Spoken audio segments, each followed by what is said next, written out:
Not every obsessive relationship is a romance. Sometimes it's a friendship that gets through the cracks of the neglect that you grew up with in childhood, and it becomes huge in your mind. You think about that person. You want them to approve of you. You want them to unconditionally love and support you in all circumstances, all the time, which is a clue, by the way, that this is an unmet need from your childhood that leaked out onto an unsuspecting friend. Things come to a head when reality hits, and either you'll see how your attachment wounds have been running the show and course correct, or you'll fall deeper into helplessness and obsession.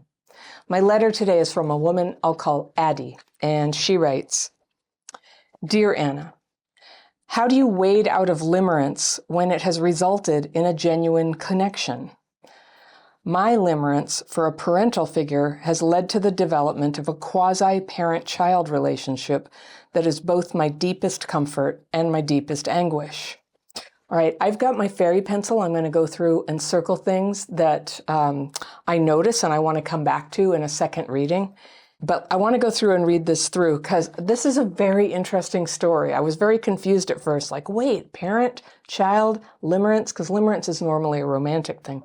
All right, she says, "This isn't some acquaintance I'm pining for, but my designated emergency contact. Multiple people have referred to us as being like a married couple, which is a safe joke to make since he's 40 years older than me and gay. A few years ago, I moved into an apartment building. The caretaker of this building was not your usual caretaker. We'll call him Sam. The personal touch that he put into his role felt both caring and at times invasive. Above all, he was attentive, making sure tenants were informed, delivering packages to their door, offering to give rides to the airport, and passing along little articles or bits of information that seemed relevant to your interests.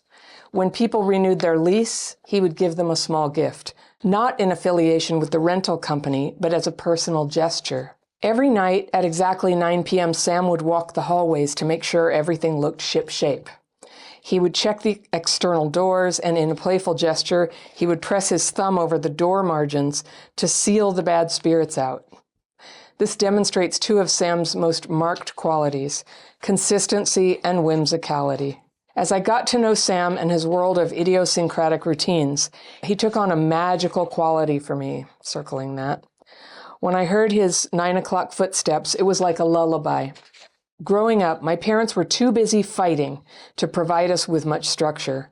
I never had a bedtime, and no one looked at my report card. My mother was an alcoholic, and my father was kind, but not involved.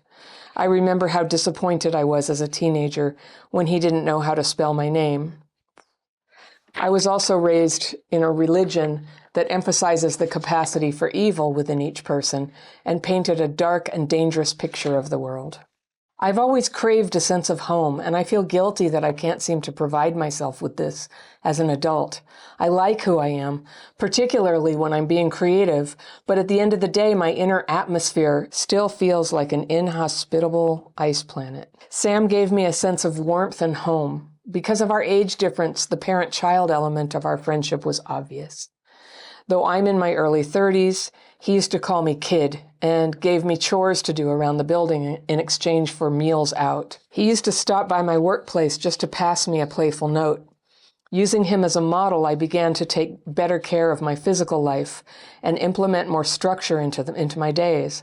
I used to wear a hand-me-down shirt of his, like a magical garment, as I explored a more orderly way of living. He took an interest in my life and encouraged me to pursue things, but also expressed parental concern in the form of admonishment.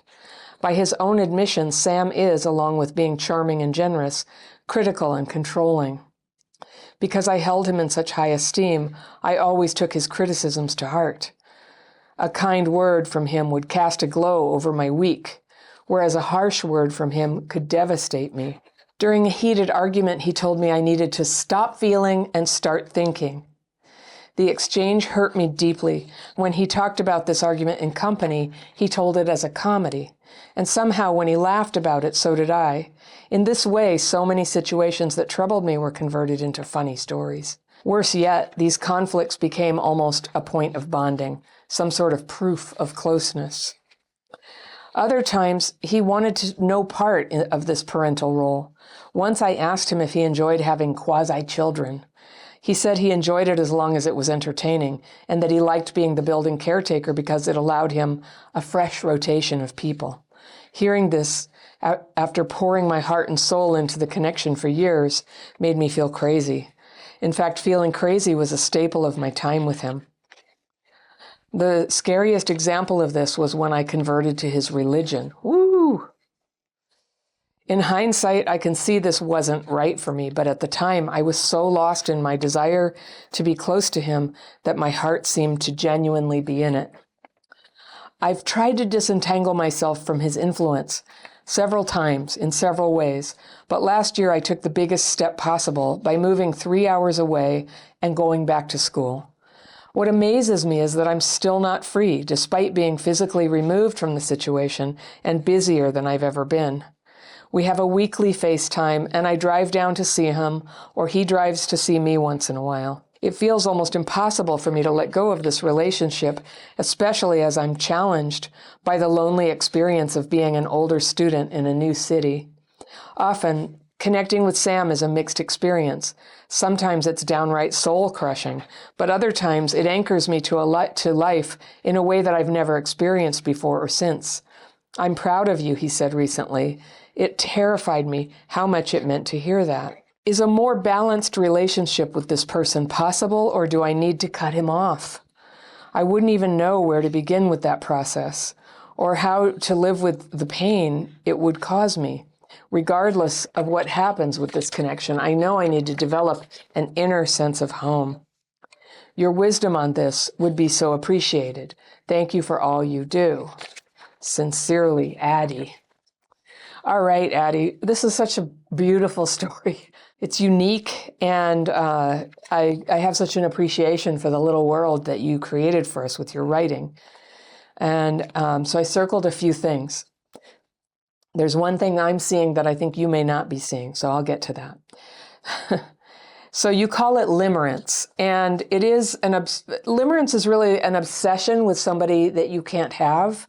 And I wasn't clear that that's really what you were talking about, that you would like to have more of him. It's more like, I don't know, if I'm hearing you properly, it sounds more like a friendship where you both idealize him a great deal, which, you know, idealizing people always is going to lead to some sort of disenchantment coming down in time.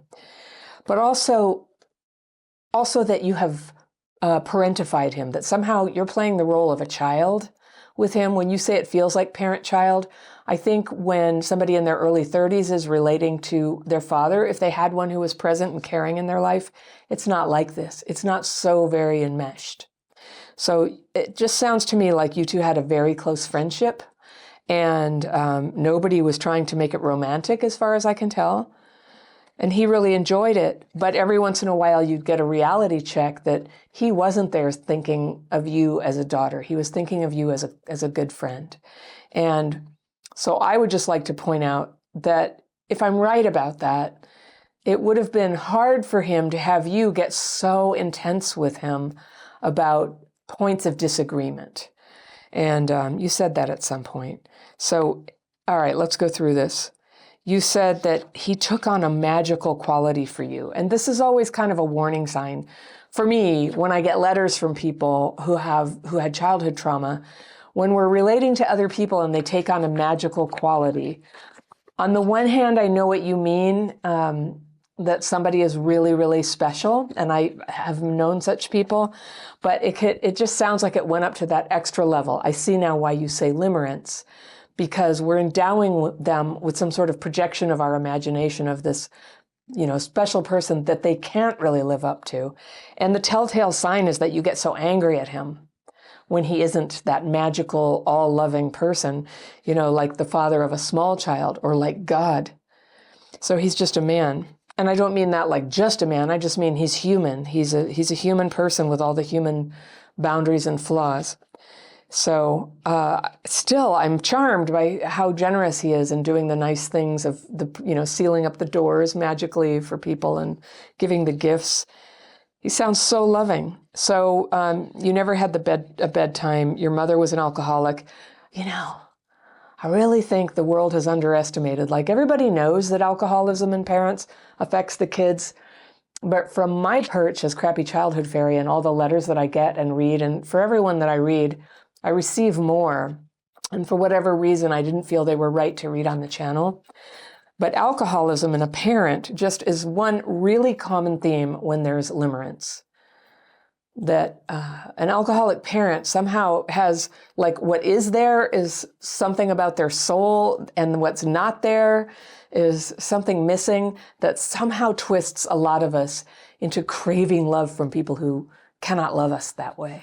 It's a pattern I see. For what it's worth, I'm not a therapist, but I do have the opportunity to get a lot of perspective from people who have this and who tell me what's going on and the problems that they're having. So it gives me a chance to sort of see the connection.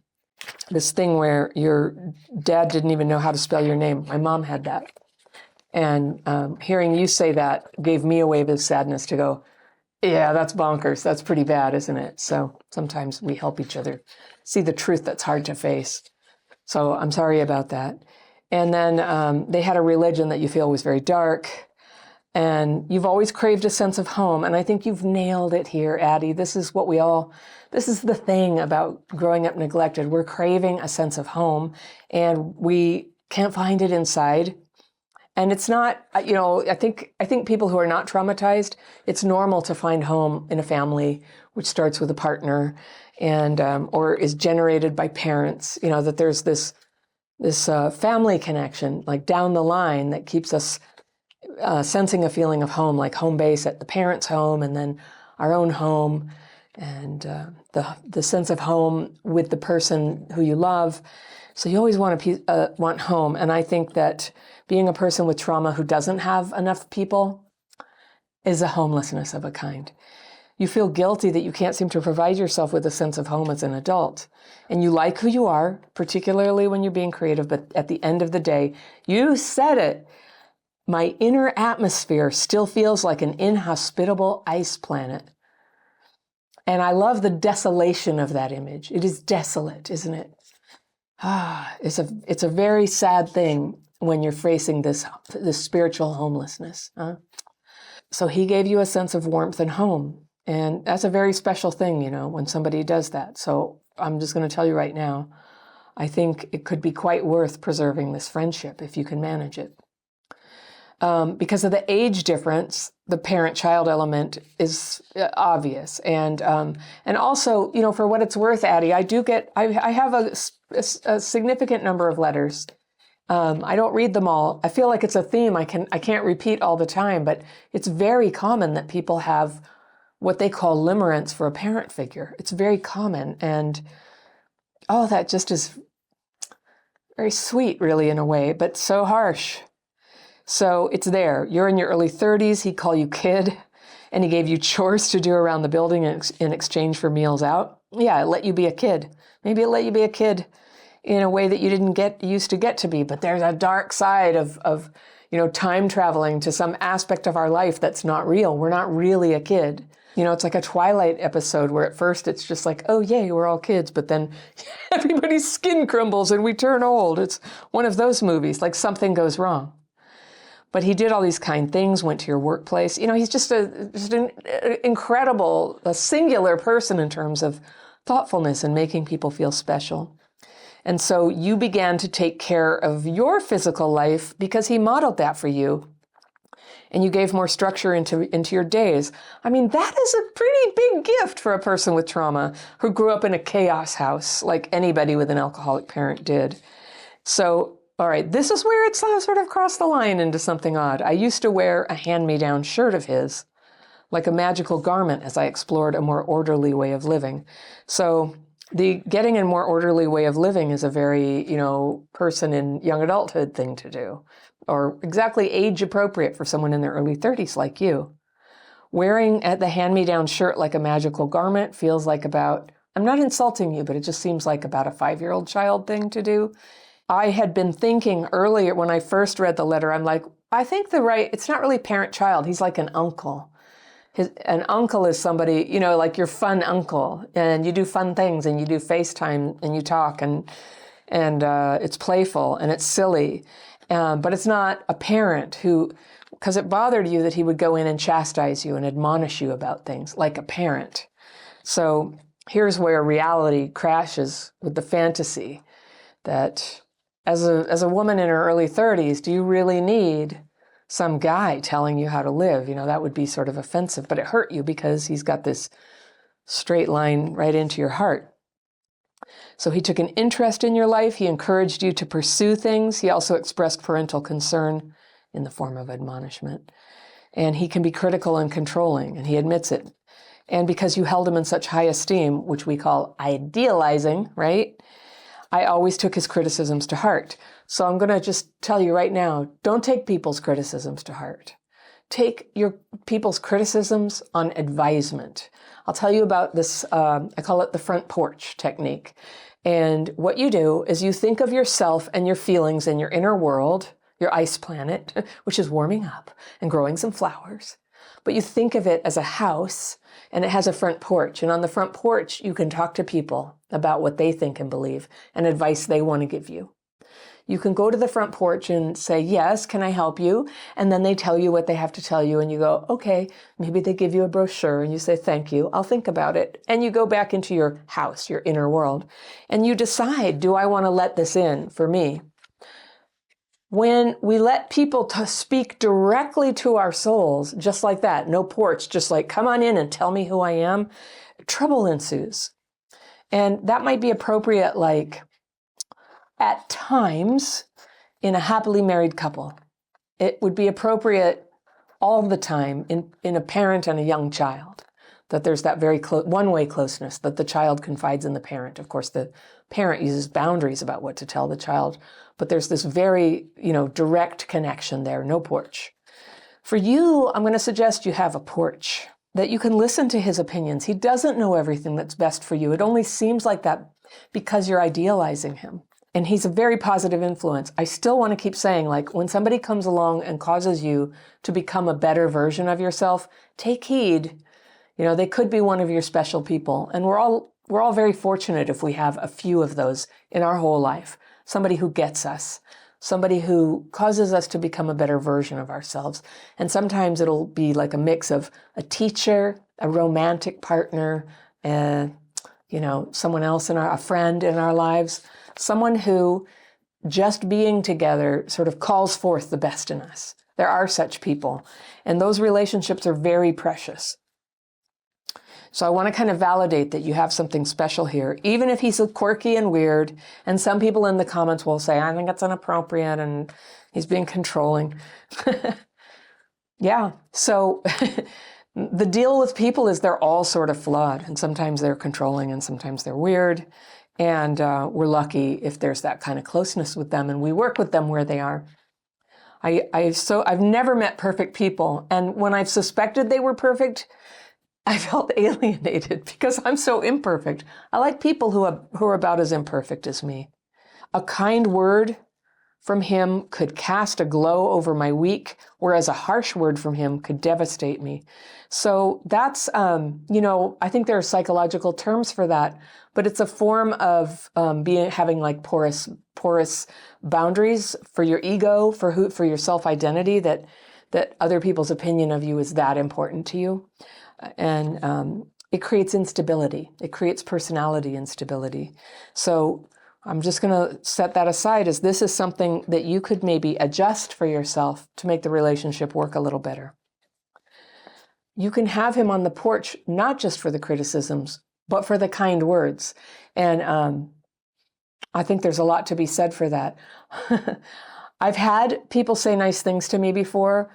An interesting thing happened to me when I started doing crappy childhood fairy work. Like if I do a workshop, at the end of it, a whole bunch of people will come stand in line afterwards to talk to me.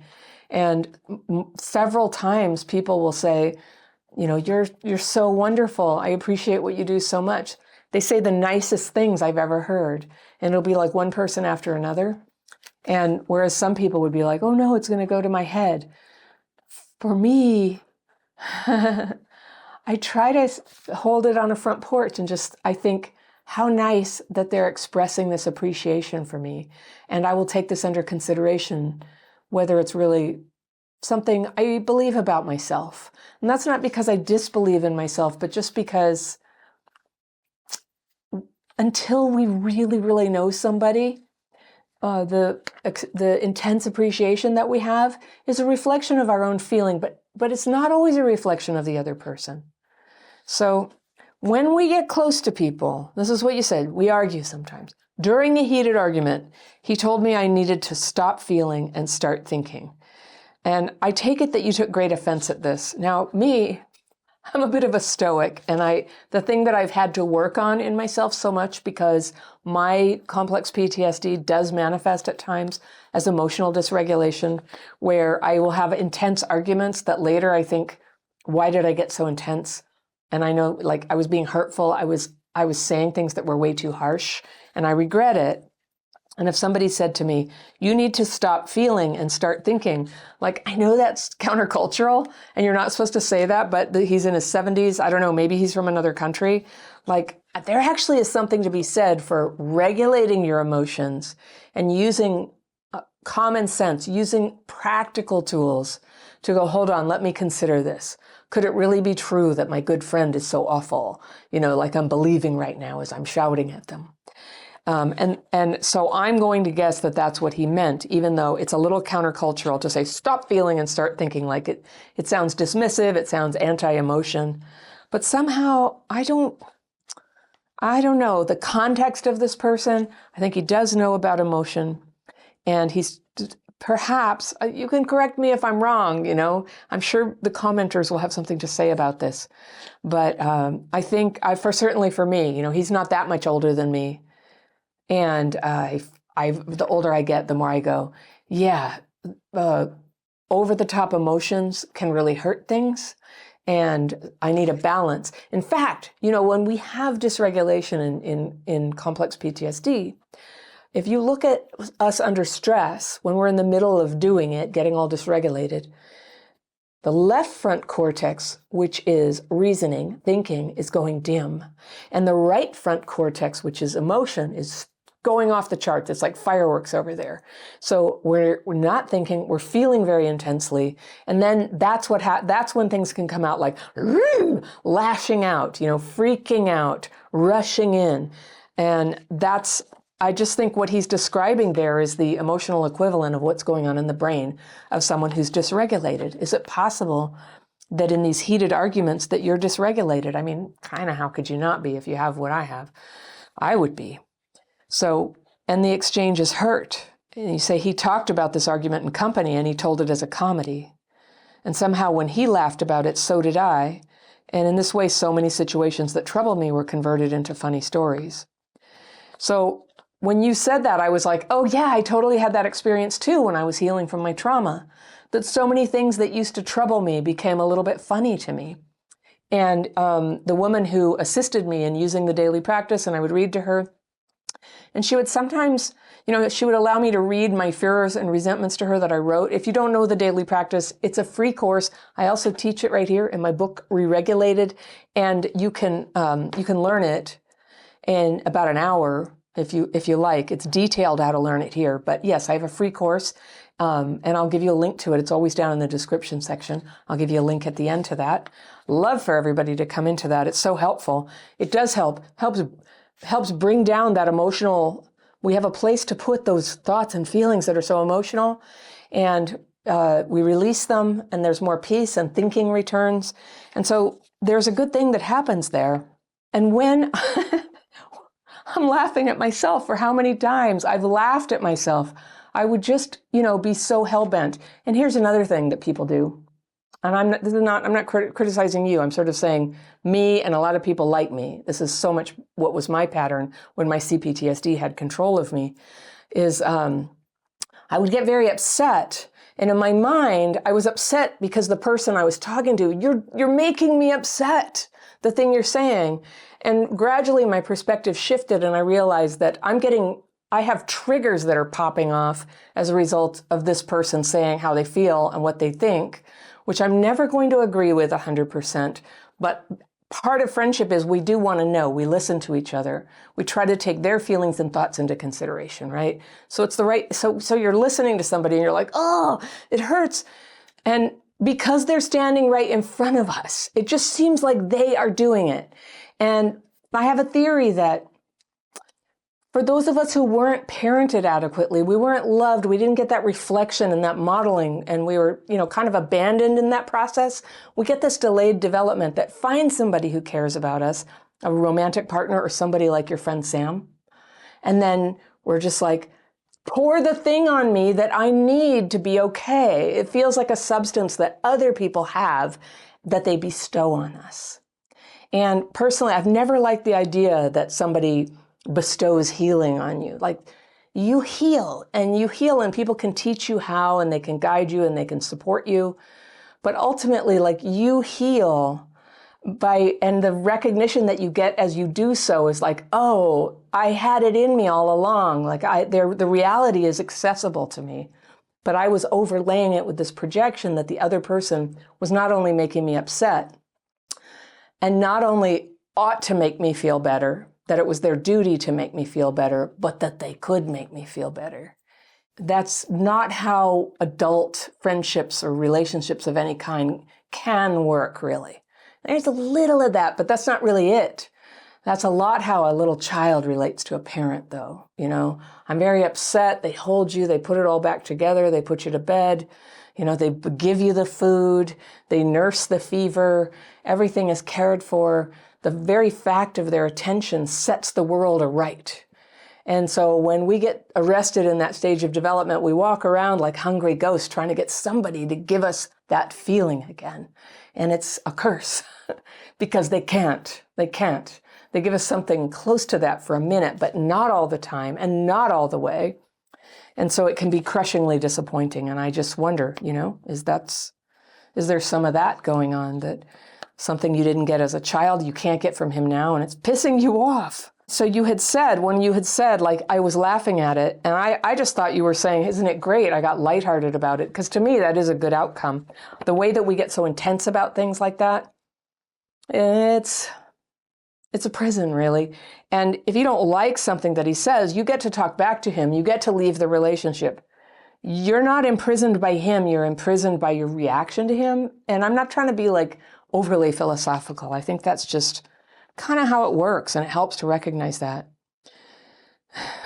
But you said right then, you go, so it was funny, and then I would laugh. And you said, worse yet, these conflicts became almost a point of bonding, some sort of proof of closeness. So I guess I'm not really following you there, that it was bad that he got you to sort of laugh at your foibles, that you guys were having some argument, and that it became, we were fighting about this. I think you're referencing somebody who's very dismissive about it or makes fun of you. And maybe you're right, but I didn't hear that in the way you described it. And you're a pretty good writer here. You're pretty good at describing things. So you can ask yourself about that. But then you said, worse yet. That's how I knew you thought that was bad. And you think this is bad too, that conflicts became almost a point of bonding, some sort of proof of closeness. Well, I don't think that people should have knockdown, drag-out fights all the time, but conflict is a proof of closeness. An honest relationship has conflict. One person would have to be very shut down, or a saint, to facilitate a relationship that didn't have conflict. So it is proof of closeness. So I guess, without knowing the frequency, and it's, different for different people, is acceptable. So other times he wanted no part of this parental role. So once I asked him if he was enjoying having quasi-children, and he said, yeah, as long as it's entertaining, but he liked having a fresh rotation of people. So first, I wonder if he meant present company accepted. He couldn't possibly have been as close to all the tenants as he was to you. But this broke your heart. You wanted to be his special one, his one. And it made you feel crazy. So this is where I want to say, I don't think what he said is what made you feel crazy. I think your idealization and your parentification of him is what made you feel crazy, because it's not quite ordered, as they say in philosophy. It's a little disordered to, try to project this role on somebody who is not that.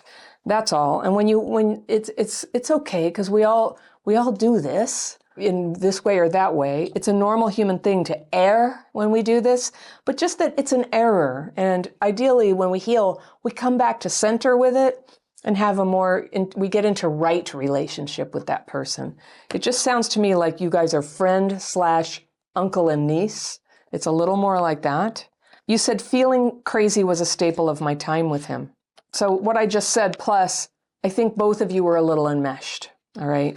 If it's not a romantic relationship or a parent-child, a family relationship, it's a bit much. And I don't criticize it because, gosh, if people find a loving friend, bless you. That's just like the nicest thing in the world. But if it's making you feel crazy, maybe it's just too much. Maybe it needs to be a little less frequent. Maybe expectations need to be brought down 30%, The scariest example of this was when I converted to his religion, you say. And in hindsight, I see it wasn't right for me. But at the time, I was so lost in my desire to be close to him that my heart seemed genuinely to be in it. Isn't that lovely? Don't we do these things for love? But so good that you figured out, no, that's not really what I wanted. I just wanted to be closer to him. There's some way that this relationship is like going very deep in you. It's going into some very deep capacity for bonding with somebody that may be better reserved for a partner one day for you. So that's just where center might be, is that, you're starting to have partner love. You have parent love and partner love kind of intersecting there. Like normally, that's just what happens. We have a relationship with a parent and we just can't help but have that sort of morph into how we have relationships with partners, a partner, the partner we really settle down with. It's going to show up there, right? So you're kind of having all these things going on at once. But the relationship won't bear it because it isn't that. I've tried to disentangle myself from his influence several times in several ways. But last year I took the biggest step possible by moving 3 hours away and going back to school. What amazes me is that I'm still not free, despite being physically removed from the situation and busier than I've ever been. We have a weekly FaceTime, and I drive down to see him, or he drives to see me once in a while.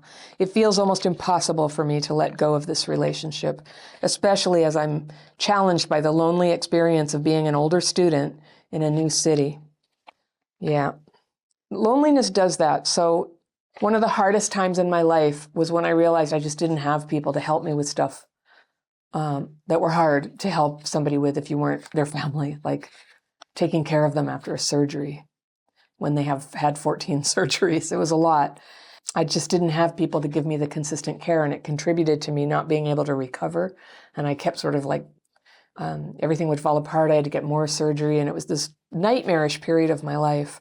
And at that time, I saw a therapist and said, why is this happening? Why does nobody help me? And I was very disappointed in my friends at the time. They just weren't coming through. But the therapist pointed out something that I couldn't see, which was, normally it's not really friends who do this for you. It's a parent, a partner, a sibling, right? And I didn't have any of those things, not on hand. She reminded me, like, I would have to find a way to create that level of relationship with people, even though they weren't my parent or sibling and partner. And eventually I did get married again, and now I have somebody who would do that. And I think it was a long period of my time where I didn't have that person. And I know how hard it is. Also the financial difficulty, people who have just got your back, right? So it's not childlike to be craving, to be lonely, to have that person who's really there for you. If we have wobbly boundaries, we start giving all that love to somebody who can't give it back. And the only downside is if it's tipping over into like too much, it's taking away from your capacity to have the proper relationship with somebody who can be that to you. I think in your case, a spouse would be that person for you one day. And so it'd be hard for you, and you may not see why right now, but this is my opinion, that when our emotional energy is overextended into somebody else like that, we're not emotionally available. Our cab light doesn't come on. That's my metaphor for when people can somehow sense that you're really available, you're in a good place to start a romantic relationship. And I think there's cab lights for friends as well. So there's something all distressed and sort of wrapped up about you because of this relationship you're having with Sam. it wasn't going away, and connecting with him is a mixed experience, and you say sometimes soul crushing. But again, I'm just wondering, what's crushing you? Is your expectations of him being more than he is? Or is he being hurtful? I just, from what you were saying, it wasn't specific enough to me to hear, like, it doesn't sound that mean. He sounds like he's really nice. I don't FaceTime anybody every week. Maybe my kids, I guess I talk to my son a couple of times a week if I can. My other son still lives with me, and he's willing to talk to me a couple of times a week, but we're not, and they're just like early 20s. So, and I'm their mother. So I think that this relationship that you have is modeled after a love relationship, a romantic relationship for you, even if it doesn't have that feeling in it. So it anchors you to a life, and that's really nice. And he said he's proud of you, and I agree with you. That's one of the most powerful things people can say. I have a friend, Lee Hawkins, who wrote a book that recently came out. He said that once. When I first met him, we were talking on the phone during lockdown, and he writes about trauma. I write about trauma. And he said, "I'm proud of you." And it just like shook me to my bones. It's not something I've heard a lot in my life. And I thought about it a lot. And now when I feel proud of somebody, I say it. And literally, when people have the courage to write me a letter, "I'm proud of you." It takes a lot of courage, especially with all the people in the comments who are going to beat us up. There's going to be a lot of love, but there's going to be some people, you know what I'm saying? Okay. And you said it terrified you, how much it meant to hear that. Don't be scared. Don't be scared. Of course it means a lot. It does mean a lot. It inherently means a lot. That's not crazy. So you said, is a more balanced relationship with this person possible? Time will tell, and the changes that you make will help you discover that. I don't know. Do you need to cut him off? I hope not. He sounds very special, very generous, and that he helps you put order in your life, and that's a good thing. I wouldn't even know where to begin with that process or how to live with the pain it would cause me. So there you go. There's your clue. Maybe not. Regardless of what happens with this connection, I know I need to develop an inner sense of home.